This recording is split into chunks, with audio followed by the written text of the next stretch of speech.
ಕಲಬುರಗಿ ಜಿಲ್ಲೆಯ ಯಡ್ರಾಮಿ ಪಟ್ಟಣದಲ್ಲಿ ಮುಖ್ಯಮಂತ್ರಿ ಸಿದ್ದರಾಮಯ್ಯ ಹಾಗೂ ರಾಜ್ಯಸಭೆ ವಿರೋಧ ಪಕ್ಷ ನಾಯಕ ಮಲ್ಲಿಕಾರ್ಜುನ ಖರ್ಗೆ ಅವರು ವಿವಿಧ ಅಭಿವೃದ್ಧಿ ಕಾಮಗಾರಿಕೆಗಳಿಗೆ ಚಾಲನೆ ನೀಡಿದರು.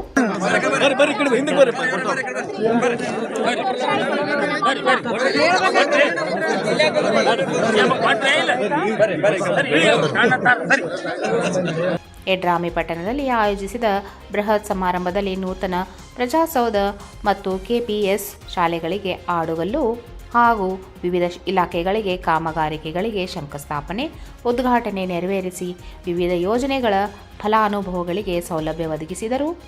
ಜೇವರ್ಗಿ ಮತ್ತು ಯಡ್ರಾಮಿ ಒಂದೇ ವಿಧಾನಸಭಾ ಕ್ಷೇತ್ರವಾಗಿರುವ ಸುಮಾರು ರೂಪಾಯಿ 906 ಕೋಟಿಗೂ ಅಧಿಕ ಮೊತ್ತದ ಕಾಮಗಾರಿಕೆಗಳಿಗೆ ಚಾಲನೆ ನೀಡಲಾಗಿದೆ.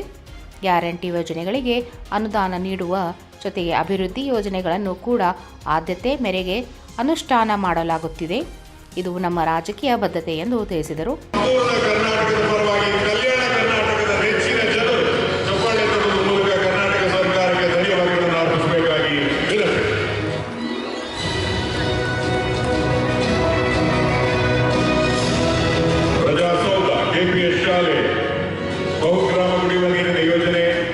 ಸಿಎಂ ಸಿದ್ದರಾಮಯ್ಯ ಅವರು ಮಾತನಾಡಿ, ಬಿಜೆಪಿ ಮತ್ತು ಜೆಡಿಎಸ್ ಸುಳ್ಳಿನ ಪಕ್ಷ, ಕೊಟ್ಟ ಭರವಸೆ ಈಡೇರಿಸುವುದಿಲ್ಲ. ನಾವು ಕೊಟ್ಟ ಮಾತಿನಂತೆ ನಡೆದುಕೊಂಡಿದ್ದೇವೆ ಎಂದು ಸಮಾವೇಶದಲ್ಲಿ ಬಿಜೆಪಿ ಜೆಡಿಎಸ್ ವಿರುದ್ಧ ಸಿಎಂ ವಾಗ್ದಾಳಿ ನಡೆಸಿದರು.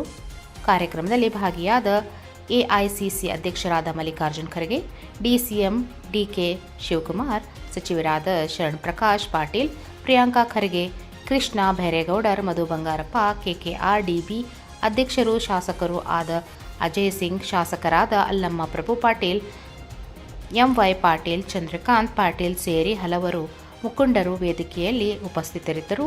Lakshman Pawar, 9 live news, Kalaburagi.